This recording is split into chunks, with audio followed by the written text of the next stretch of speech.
여러분 반갑습니다. 아름다운 주일날 이렇게 함께 모여 예배드림이 얼마나 우리에게 복되고 감사한지 모릅니다. 우리 오늘은 창세기 12장 말씀 벌써 이제 왔습니다.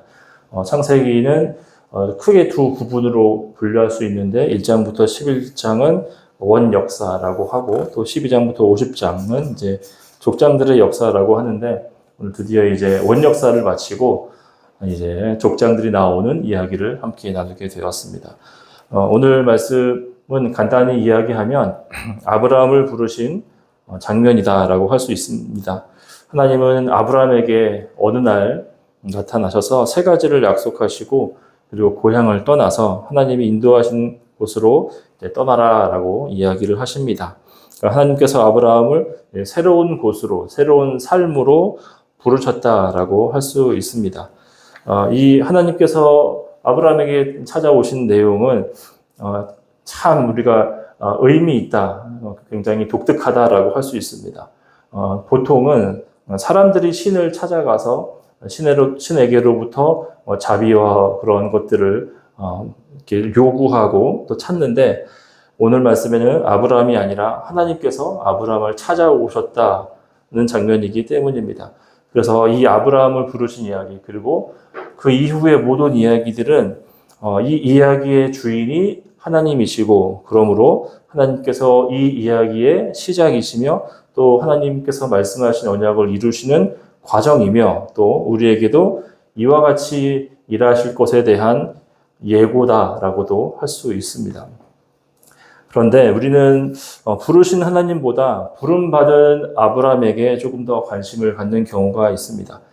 그러니까 아브라함이 도대체 어떤 사람이길래 그를 부르셨을까라고 궁금해합니다. 아브라함이 정말 하나님께로부터 부르심 받을 만한 실력이나 조건과 자격이 되는지 아니면 그에게 정말 큰 용기가 있었는지 그가 정말 거룩하고 훌륭한 사람인지에 대해서 관심을 갖는다는 겁니다. 우리 교회 안에서 예를 들어서 우리 정훈이가 갑자기 목사님 저 신대원 가겠습니다 라고 하면은 사람들이 되게 축하해주고 또 격려해주지만 한편으로는 쟤 뭔가 있나 보다 이런 생각을 한다는 것이죠. 그러니까 부르신 하나님을 더 주목해야 하는데 오히려 부름받은 사람이 우리가 더 주목하게 마련이다는 거죠. 그러면 아브라함이 어떠한 인물인지 부름받은 아브라함에 대해서 조금 생각해 보겠습니다. 먼저 이 앞에 나오는 셈과 데라의 족보를 통해서 우리는 그가 누군지 알 수 있습니다. 아브라함은 어느 날 갑자기 뿅 하고 태어난 게 아니라 그들의 조상이 있었습니다. 그 셈이라는 족보를 통해서 10대 손에 그 아브라함이 이제 딱 등장하게 됩니다. 그래서 11장 10절부터 26절을 쭉 보면 아브라함의 아버지의 이름은 데라라고 했고 그리고 그 데라가 아버지인 데라가 70세에 아브라함과 나홀과 하란을 낳았다 이렇게 고백하고 있습니다. 우리 26절, 27절 우리 한번 읽어봅시다. 오늘 읽었던 말씀 앞에 11장 26절, 27절입니다. 시작. 데라는 70세의 아브라함과 나홀과 하란을 낳았더라. 데라의 족보는 이러하니라. 데라는 아브라함과 나홀과 하란을 낳고 하란은 롯을 낳았으며. 네. 여기 지금 두 절 말씀에서 데라가 그 아들의 순서가 뭐라고 하냐면 아브람과 나홀과 그리고 하란을 낳았다 이렇게 이야기하고 있습니다. 딱 이것만 보면은 누가 장남처럼 보이나요? 여기서는 아마 아브람이 장남인 것 같다 우리가 생각하기 쉽습니다. 또 데라의 아들들이 그 새쌍둥이이거나 아니면 나이 터울이 별로 안 나는 그런 형제처럼 보이기도 합니다. 왜냐하면 70세에 낳았다라고 하니까. 하지만 조금 더 살펴보면 이 아브람이 나이가 많이 나는 막내 동생일 것이다 또는 둘째일 것이다 라고 우리가 추측할 수가 있습니다. 먼저 아브라함의 이름이 가장 먼저 등장하는 거 26절, 27절에서 데라의 아들들을 하면서 아브라함 가장 먼저 두 번이나 쓴 것은 나이 순서가 아니라 이 아브라함의 역할과 위치 때문이다라고 볼 수 있어요. 중요도에 따라서 그렇게 아브라함이 둘째나 셋째일 수 있는데 가장 앞에 그 이름을 적었다는 거죠. 그리고 우리 11장 28절 우리 읽었던 말씀 바로 밑에 창세기 11장 28절에 이렇게 말합니다. 다 같이 하란은 그 아비 데라보다 먼저 고향 갈대아인의 우르에서 죽었더라. 네. 이 하란은 지역 이름이기도 하고 데라의 아들 이름이기도 해요. 근데 데라의 아들이었던 하란이 아빠보다 먼저 세상을 떠났다. 그의 고향이었던 갈대아 우르에서 죽었다. 이렇게 고백합니다. 그리고 사도행전 7장 4절 말씀에 보면은 이런 말씀이 나옵니다. 아브라함이 갈대아 사람의 땅을 떠나 하란에 거하다가 그의 아버지가 죽음에 하나님이 그를 거기서 너희 지금 사는 이 땅으로 옮기셨느니라. 자, 그러니까 이 세 아들이 있었는데 하란은 아버지보다 먼저 세상을 떠났고 그리고 아브라함은 아버지인 데라가 죽은 다음에 하란을 떠났다. 이렇게 말하고 있어요. 하란이 당연히 아브라함보다 그 윗사람인 것은 맞겠죠. 그래서 하란이 몇 살에 죽었는지 사실은 알지는 못하지만 데라가 205세에 죽었고 그리고 그때 아브라함이 75세였다는 우리 말씀을 또 생각해 보면은 데라가 그 아브라함을 낳았을 때의 나이가 몇 살이었을까요? 200이 빼기 75겠죠. 130세. 130세에 아마 아브라함을 낳았을 것이다. 우리가 이렇게 볼 수 있습니다. 26절에서 70세의 데라가 자녀들을 낳았다라고 했는데 그것은 딱 70세가 되던 해에 새 쌍둥이를 낳았다라는 말이 아니고 아마 70세부터 자녀를 낳았다라고 할 수 있겠죠. 그리고 또 하란은 이미 죽기 전에 그가 죽기 전에 자녀가 있었습니다. 그 자녀가 밀가와 아스카라는 자녀인데 이 밀가는 또 나홀의 또 아내가 되기도 해요. 조카랑 결혼을 한 거죠. 그러니까 하란이 이른 나이에 어릴 때 사고로 죽었다거나 아니면은 청소년 때 죽었다 이게 아니라 장성해서 자녀를 낳을 만큼 어른이 되었을 때 그가 병으로 죽었던지 이렇게 돌아가셨다라고 할 수 있는 거죠. 그래서 제 생각에는 아브라함과 하란의 나이 차이는 10살 이상 났을 것이다. 아니면 더 났을 수도 있겠죠. 어쩌면 아브라함이 하란의 얼굴도 모르는 그런 큰 형이었을지도 모른다 생각이 듭니다. 그리고 이제 이처럼 아브라함은 막내 아들, 원래 장자가 그 중요한 걸 하잖아요. 기업의 유산을 이어받기도 하는데 막내였습니다. 아마도 다음으로 그러면 그 데라의 가문, 아브라함의 가문이 어떤 가문이었는가 보면 데라의 집이 갈대아 우르였다. 그들의 고향이 갈대아 우르였다. 이렇게 말합니다. 물론 이제 아브라함이 떠날 당시에는 하란이라고 하는 지역에 살았어요. 그렇지만 그 전에 갈대아 우르에 살았습니다. 이처럼 그 데라의 가족은 갈대아 우르에서 좀 오래 지나다가 이제 하란으로 이동을 하게 되는데 이 우르라는 지역과 하란이라는 지역은 거리가 굉장히 멉니다. 약 1000km 이상 먼데 공통점이 하나 있어요.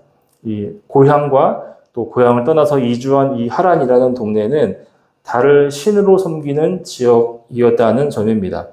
그래서 우르라고 하는 뜻도 달을 숭배한다라는 의미이고 또 마침 이 아버지 데라의 직업도 우상 제작자였습니다. 그리고 저는 그렇게 생각하는데 우르에 살다가 하란에 가는 거 둘 다 이제 우상의 지역이고 거기서 또 제조업으로 먹고 사는 데라가 아마 큰 아들의 이름인 하란으로 지은 것은 아마 그 지역의 의미와 비슷하지 않을까 이렇게 생각할 수 있습니다. 그러니까 아브라함의 가문은 혈통으로만 보면 셈의 자녀들, 셈이 누구의 아들이죠? 노아의 아들이죠. 그러니까 노아의 후손이면 또 아담의 후손이게 된 거죠. 이처럼 언약을 받은 그 가문이었고 또 혈통으로 이제 할 말 있는 곳이었지만 그들의 실제 삶은 뭐였냐면 또 그들이 익숙하고 능숙한 것은 우상 숭배의 가정이었다. 그래서 좀 다른 거죠. 안동 김씨가 사실은 미국에서 살았다, 컸다, 이런 것과 비슷하지 않겠습니까? 그렇게 우상의 도시 하란에서 아브라함이 자랐고, 또 아버지가 우상을 만드는 것을 보며 자란 이 아브라함에게 어느 날 갑자기 하나님께서 찾아오십니다. 그러나 이 하나님께서 찾아오심은 아브라함의 입장에서는 물론 갑자기이겠지만 하나님의 입장에서는 사실 셈의 후손을 찾아서 오신 것이죠. 아브라함에게는 하나님의 이름이 여호와라는 이름도 들어본 적이 아마 없었을 것이고 또 우상 숭배하고 사느라 바빠서 하나님을 찾거나 하나님께 기도하거나 하는 그런 적도 없었을 것입니다. 그러나 그의 조상들은 노아였고 그리고 그 위에는 또 아담까지 이어지는데 그가 부름받은 이유는 바로 그가 어떤 자격을 갖췄기 때문이 아니라 하나님께서 그 조상들과 언약하신 말씀들을 이루시려고 아브라함을 찾아오셨다. 우리가 이렇게 생각할 수가 있습니다. 그리고 하나님께서 아브라함에게 세 가지 약속을 크게 주십니다.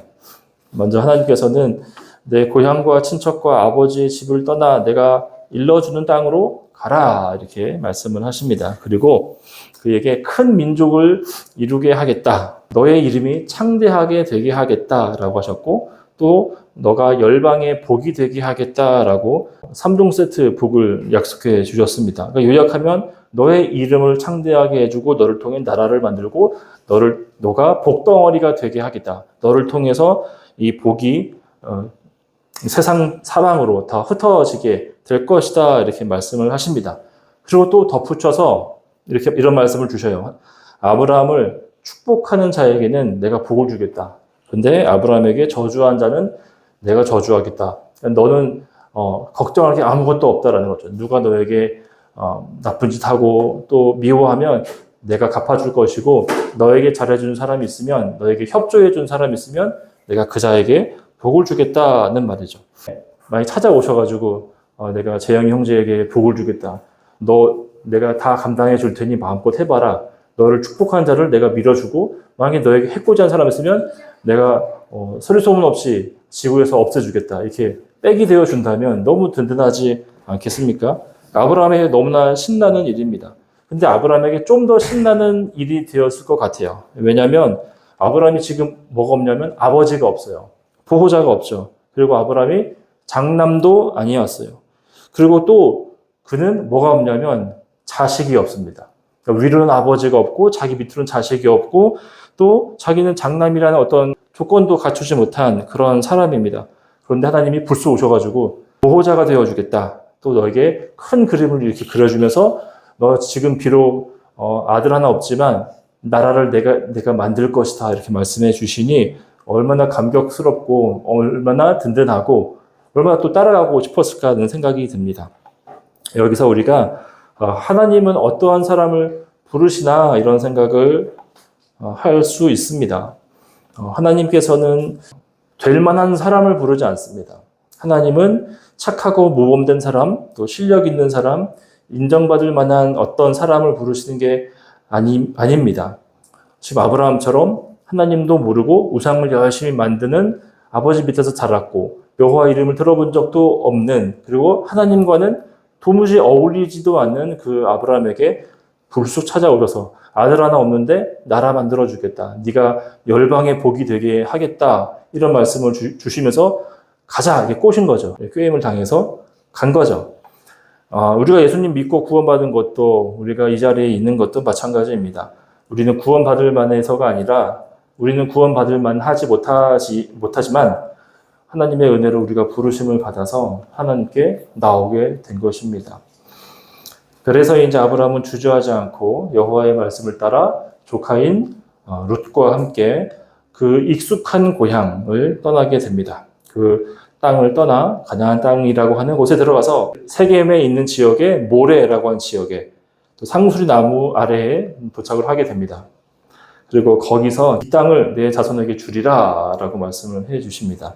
그리고 또 8절에 보면 그가 여호와의 이름을 불렀다 이렇게 말하고 있는데 사실은 이게 그냥 단순한 감동, 어떤 신뢰의 표현보다는 더 큰 어떤 결심임을 우리가 알 수 있습니다.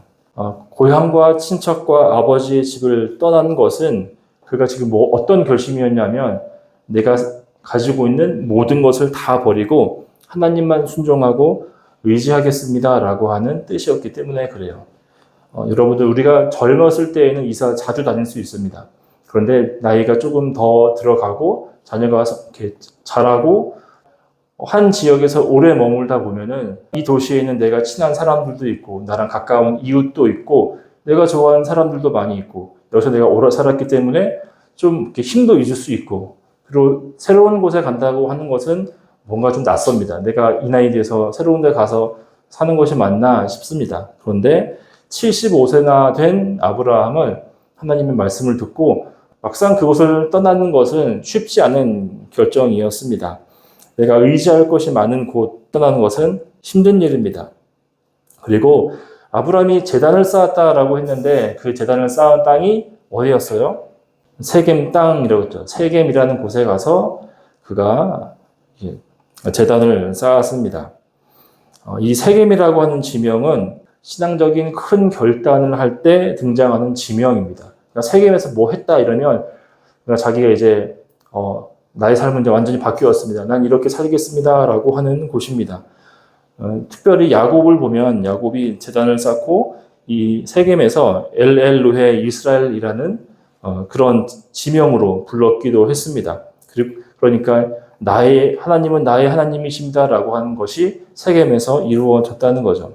그리고 여호수아를 가보면 여호수아가 정복을 다 마치고 분배를 다 땅을 이제 나누어 준 다음에 이제 24장쯤에서 고별 설교를 하죠. 그때 여호수아가 엄청 강하게 말합니다.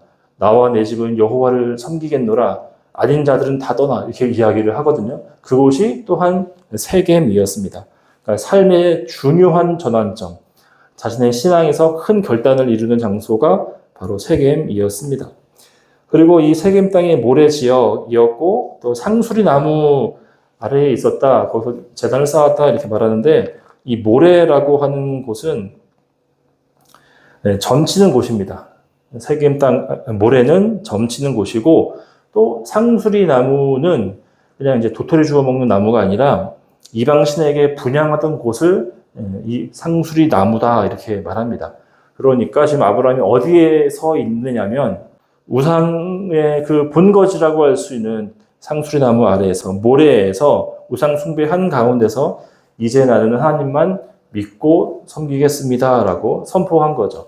결단력이 있고 또 시원시원한 아브라함의 어쩌면 믿음의 용맹스러운 모습을 보여줍니다. 자, 그러면 우리가 이제 아브라함의 부르심이 어떠한 의미가 있는가 먼저 보도록 하겠습니다. 첫 번째로 아브라함의 부르심은 하나님의 언약이 구체화되어 가는 과정이다라고 볼 수 있습니다. 아까 제가 창세기 1장부터 11장으로 분류할 수 있고 12장부터 50장까지 이렇게 나눌 수 있다라고 합니다. 그런데 이것은 그냥 이제 어느 대상을 가지고 이야기했느냐이지 하나님의 언약이 뭐 중간에 취소되거나 변경되거나 뭐 사라지거나 하는 것이 아닙니다. 오히려 1장부터 주셨던 그 언약의 말씀이 이제 더 구체화되어서 이제 아브라함이라고 하는 그 조상을 이제 만드셔서 그를 통해서 이삭이 나오고 야곱이 나오고 12지파의 조상들을 낳고 또 그 12지파들이 더 번성하여서 이스라엘이라고 한 나라가 만들어지는 그 구체화되는 과정 속에 있다는 것입니다.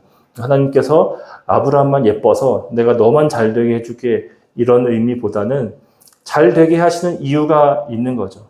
아브라함이 이제 하나님을 알게 되는 그런 의미도 있겠지만 아브라함을 통해서 하나님 약속이 점점 더 구체화되고 확실해지는 눈으로 보여지게 되는 출발점이다. 그러니까 우리의 부르심도 다 이와 같다는 거죠. 우리가 예수님을 믿은 거는 나만의 어떤 구원도 있습니다. 그러나 우리 가문에서 내가 예수를 먼저 믿었다? 아니면 아버지를 따라 부모님을 따라 믿었다? 아니면 누군가의 만남을 통해서 내가 예수님을 믿었다라고 하는 건 나만의 행복이 아닌 나를 통해서 하나님의 나라가 조금씩 더 완성되고 진행되어져 간다는 그런 소명적인 사실도 우리에게 분명히 주어집니다.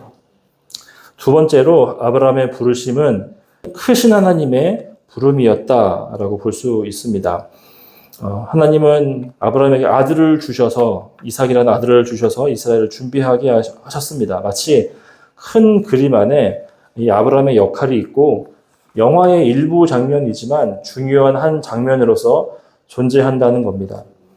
옛날에 신학교 다닐 때 교수님이 공부하기 싫으면 영화를 많이 보든 그 소설을 많이 보든 뭐 그렇게 말씀을 하셨어요. 왜냐하면 이 영화라는 게 굉장히 문학적인 장치가 많이 있고 또 연출자의 의도가 많이 숨겨져 있기 때문에 그것들을 이렇게 잘 파헤치다 보면은 그 우리가 성경 읽는 데에 많이 도움이 된다라고 말합니다. 그래서 영화에도 왜 작은 장면 같지만 이게 열쇠가 되는 그런 장면들도 있고 또 그 일이 아니었으면 그 다음 일이 없을 만한 일도 있지 않습니까? 그러니까 하나님도 마찬가지예요. 큰 그림, 하나님의 큰 나라의 그림을 그리실 때에 우리가 어느 귀퉁이에 속해져 있는 거죠. 나는 구석에 있는 것 같고 어떤 조각은 중간에 있고 어떤 또 조각은 뭐 이상한 모양으로 있지만 그것이 없으면 그림이 다 이루어질 수 없듯이 우리의 부르심도 아브라함의 부르심도 이와 같다. 그래서 이 하나님께서 자신을 드러내실 때 뭐라고 말씀하시냐면 나는 아브라함의 하나님이고 이삭의 하나님이고 야곱의 하나님이다 이런 말씀을 하십니다. 그러니까 조상들의 하나님이란 이것은 시간 속에서 하나님께서 일하시는 분이시다라는 거죠. 그러니까 내가 안지한에게 나타나는데 하나님이 안지한에게 나타나는데 나는 아브라함의 하나님이고 이삭의 하나님이고 야곱의 하나님이야라고 말하는 것은 그들로부터 있었던 약속을 너를 통해서 어떤 일을 하겠다라고 하는 선포라고 할 수가 있습니다. 우리의 삶이 그렇게 의미가 있다. 우리의 삶이 그만큼 가치 없지 않다라는 것을 꼭 기억하면 좋겠습니다. 세 번째로 이 언약은 믿음으로 그 언약들을 이루어 가심을 우리가 기억해야 합니다. 하나님께서 많은 사람들을 부르셨습니다. 아브라함을 부르시고 이삭을 부르시고 야곱을 부르시고 또 그 요셉을 부르시고 큰 나라가 이루어지게 하시는데 이 하나님의 부르신 자들의 특징은 믿음으로 나아갔다 또 믿음으로 살았다라고 하는 것이죠. 하나님 말씀에 순종하는 것만이 하나님의 언약을 이루신다. 우리가 그런 믿음을 가졌으면 좋겠습니다. 지금 아브라함에게는 뭐가 없어요? 자식이 없잖아요. 자식이 없는데 뭔 대를 잇겠습니까? 그리고 100살의 아들을 낳는데 지금 이제 아브라함이 75세에 부름을 받거든요. 그러니까 25년 동안 아들이 없는 그 상태를 온몸으로 겪으면서 의심도 하고 낙심도 하고 힘들어하는 시간들을 보내야 했습니다. 그리고 야곱도 마찬가지죠. 형을 피해서 돌아다니는 그 세월이 얼마나 길고 힘들었습니까? 요셉도 마찬가지죠. 어린 나이에 종으로 팔려가서 30살 될 때까지 그 칠흑 같은 시간을 보내는 거죠. 만약에 우리에게 너 30살에 일이 풀릴 거야 라고 말하는 것과 너는 몰라. 일단 가 라고 하는 것 중에 뭐가 더 어렵냐면 일단 가가 더 어렵습니다. 터널도 우리가 보면 너무 길거나 터널이 구워져 있으면 이 터널은 영원한 것이구나. 나는 이제 망했다라고 생각하기 쉽잖아요. 그런데 그 시간을 우리들에게 허락해 주시는 때가 참 많이 있습니다. 내가 할 수 있는 모든 것을 다 했는데도 되지 않는 시간. 내 기다림의 용량이 초과되는 그 시간 앞에서 절망도 하고 실망도 하지만 그것이 우리에게 꼭 필요하기 때문에 주시는 경우도 있습니다. 그 좌절의 시간을 그저 앉아서 당하는 것만 같은 그 시간에서도 하나님께서 일하심을 아브라함을 통해서 또 야곱을 통해서 요셉을 통해서 알 수 있게 됩니다. 여러분도 그래서 아무것도 보이지 않을 때 그때가 우리의 믿음이 자라나는 시간이다. 꼭 기억하면 좋겠습니다. 그런 의미에서 참 군대는 좋은 곳 같아요. 항상 이등병들 들어가면 물어보잖아요. 눈 감아봐. 눈 감고 뭐가 보이니? 아무것도 안 보입니다. 그게 네 군생활이야. 예. 하지만 제대할 날은 오지 않습니까? 온몸으로 겪을 수 있는 그 믿음의 시간, 우리가 언약을 또 내게 언약이 어떻게 이루어진지 모르고 무엇이 이루어진지를 모르나 신실하신 하나님 의지하며 나아가면 좋겠습니다. 이제 이 말씀 정리하고 우리에게 주시는 교훈들을 생각해 보겠습니다. 첫 번째는 아까도 말씀드렸지만 하나님이 아브라함을 부르신 것처럼 우리도 부르셨다. 하나님께서 1985년 2월 13일에 음력 2월 13일에 저를 이 땅에 한국에 태어나게 하시고 여러분의 각자의 생일이 또 있고 어떤 지역에 태어났고 어떤 부모님 밑에서 자라났고 그리고 누구를 만났고 이 모든 것들은 우연히 된 것이 전혀 아니다. 그리고 또 감격스럽게도 우리는 하나님의 자녀로 불러주셨다는 겁니다. 하나님의 자녀로 불러주셨다는 것은 이것만큼 위대하고 감격스러운 것이 없다고 자신할 수 있습니다. 제가 서울대를 가지 못하는 것, 제가 키가 180을 넘지 못한 것도 원통하고 슬픈 일이나 하나님 자녀로 부름 받았다라고 하는 것이 모든 것을 다 덮고도 남을 만큼 우리에게 영광스러운 부르심입니다. 우리가 하나님을 알고 우리가 구원이 필요한지도 모르는 그때에 우리를 불러주셨습니다. 내가 태어나기도 전에 하나님이 나를 아셨고 나를 택정하셨고 우리의 삶에서 여러 가지 방법들을 통해서 또 복음을 듣게 하시고 또 믿어 하나님의 자녀가 되게 하셨다는 의미이죠. 부모님을 통해서 친구를 따라간 교회의 그 발걸음에서 또 이런저런 일들을 만나게 하셔서 때로는 자연스럽게 또 예수님의 복음을 믿게 되었습니다. 내가 정확하게 언제 믿었는지는 알지 못한다고 하더라도 우리가 하나님의 은혜로 구원받은 사실을 고백할 수 있습니다. 또 우리는 세상의 각자의 위치로 부름을 받았습니다. 어려서는 부모님의 자녀로, 또 학생으로, 그리고 성장해서는 사회인으로 어떠한 사회의 포지션을 갖고 살고, 또 누군가의 부모로, 또 교회 안에서는 또 직분자로 우리는 부름을 받습니다. 이런저런 환경들을 우리에게 허락하셨고, 또 우리에게는 서로 다른 달란트를 주셨습니다. 그리고 이 달란트와 부르심에는 높고 낮음이 없고 귀함과 천함이 없습니다. 모든 자리가 다 귀합니다. 단지 우리는 하나님께 순종하고 충성하는 것만이 중요합니다. 고린도전서 4장에 보면은 맡은 자들에게 구할 것은 충성이다 이렇게 말하십니다. 우리는 뭔가 맡은 자들에게 필요한 것은 능력이다 이렇게 여기지 않습니까?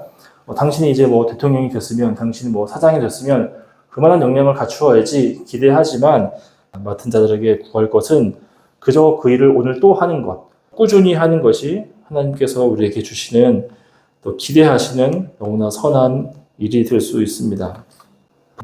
참 하나님은 우리에게 완전한 것을 한 번에 주시지 않는 것 같아요. 우리의 재능도, 우리의 삶도, 건강도 뭔가 다 연약합니다. 서운한 게 참 많이 있는 인생입니다. 우리 믿음도 아무리 중간에 우리가 회개하고 돌이킨다고 하더라도 잘 되지 않습니다. 이게 죄인 줄 알면서 죄를 또 지어요. 그럼 우리가 하나님께 나아갈 그 명목이 없잖아요. 그런 삶을 우리가 살면서 참 고민하고 괴로워합니다. 잘 되지 않는 것 앞에서 우리가 낙심하고 또 우리에게 익숙한 세상의 가치로 우리 자신을 판단합니다. 내 나이쯤 되면 뭘 해야지, 뭘 이루었어야지 이런 것 앞에서 우리가 서로 줄 세우기 좋아하고 또 누구는 초라해지고 누구는 교만해지는 이상한 세상에서 우리가 살아가고 있습니다. 근데 하나님이 그렇게 하지 않죠. 우리의 천박한 믿음을 고귀한 믿음으로 바꾸시고 우리에게 때로는 필요한 꾸지람을 주시면서 또 때로는 필요한 은혜와 격려를 우리에게 주심으로 우리가 점점 더 성장한 모습을 볼 수 있습니다. 시간이 조금 지나서 우리의 행동을 되돌아볼 때에 참 후회되는 것들이 많이 있는 것 같아요. 그때 참 함부로 말했다. 그때 참 인내하지 못했다. 그때 참 뻔뻔했다. 그때 참 못났다. 이러한 시간들이 있는데 누군가는 나의 철없음을 참아주기도 했고 누군가는 나의 연약함을 보듬어주기도 했다는 것이죠. 그리고 누군가 내 그 연약한 모습을 이해해주고 내 편 들어준 사람들을 우리는 스승이라고 부르기도 합니다. 참 스승은 하나님밖에 없는 것 같아요. 그 너무나 이불킥할 만한 그 일들이 많은데 그 안에서 우리를 용납하시는 사랑이 너무나 크기 때문입니다. 그래서 이제 하나님께 우리가 믿음으로 순종으로 화답했으면 좋겠습니다. 성실하고 신실하게 내 자리를 잘 지켜주기를 바랍니다. 우리의 부르심은 하나님의 큰 계획 안에 있기 때문에 하나님 나라 지향적이고 또 공동체적이고 시대를 초월하기 때문입니다. 심지어 우리의 연약함이나 실패도 하나님의 뜻을 세워가는데 중요한 역할을 합니다. 그래서 우리가 지금 있는 자리를 귀하게 여기시기를 바랍니다. 또 하나님을 기쁘시게 할 것이 무엇인지 깊이 고민하면서 살았으면 좋겠습니다. 하나님께서는 평범해 보이는 삶들로 빛나는 것들을 만드시기 때문입니다. 세상은 우리에게 자기만을 위한 삶을 살라고 말하고 또 친구도 이웃도 없는 삶을 살게 만드시고 또 허무한 것을 향한 삶을 부추겨 우리에게 유혹하지만 우리가 그 세상의 부름보다 하나님의 부름에 순종하여서 오늘 말씀 제목처럼 신세계를 살기를 바랍니다. 아름다운 하나님 나라를 위한 삶을 살아갑시다. 우리 말씀에서 용기 얻고 또 다시 우리가 잊어버렸던 것들을 기억하고 주님을 더 우리의 마음에 모셔 더 가치 있는 삶을 살아가는 우리 모두가 되기를 예수님의 이름으로 축복합니다.